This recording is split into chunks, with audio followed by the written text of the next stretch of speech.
Исраил коомунда өтө кургакчылык каптады. Жер бетинде бир тал көк жуп калбай, малга да, элге да кыйын болду. Какыраган чөлдө мал ачка калды. Эл ачарчылыкка дуушар болду. Адамдар чогулуп Муса пайгамбарга келишти. О Аллах менен сүйлөшкөн пайгамбар, Аллахка дуа кыл, бизге жамгыр жаатырсын, деп суранышты алар. Муса пайгамбар ордунан туруп, талааны көздөй басты. Эл аны ээрчиди. Талаага кеткен жолдон чаң көтөрүлдү. Пайгамбардын артынан 70 000 адам ээрчип баратты. Чачтары апсыйган, үстү баштарын чаң баскан, баары кенен талаага чыгышты. Муса пайгамбар асманга колун созуп дуа кылды. О Аллахым, бизге жамгыр жаадыр. Өз рахматыңды түшүр. Эмгектеги балдар үчүн, короодогу малдар үчүн, өзүңө сыйынган ыймандуулар үчүн ырайымыңды чач. Баарынын көзү асманда. Жылдыраган көздөрдөн үмүт шууласы жанып турду. Бирок асманда булут көрүнбөдү. Күн мурдагыдан да ысык тие баштады. Муса пайгамбар дагы колун көккө көтөрүп, Аллахым бизге жамгыр бере көр. Аллахым бизге жамгыр бере көр, деп кайталап жатты. Ушул убакта Аллах Тааладан пайгамбарына аян келди.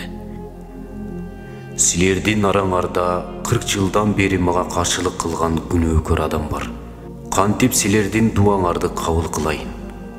Адамдарга айт, күнөөкөр пенде араңардан чыгып кетсин.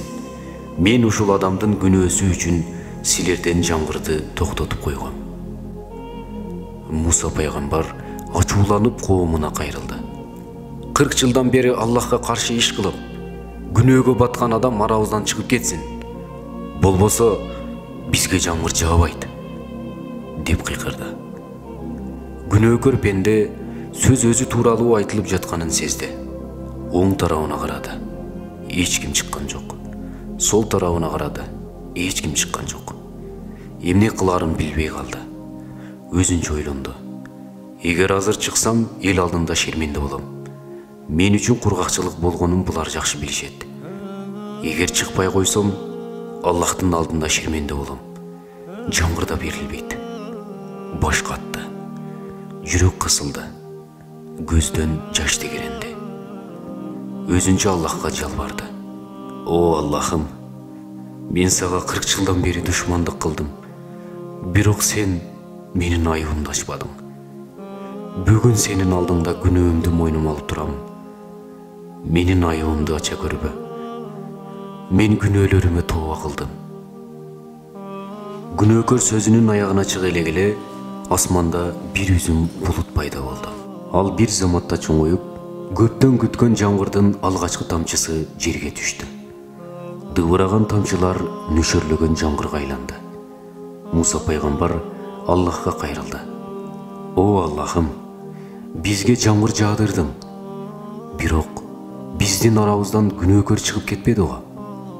Анда Аллах Таала: Эй Муса, кимдин күнөөсү себебинен жамгырды токтоткон болсом, ошонун тообосу себебинен жамгырды жаадырдым.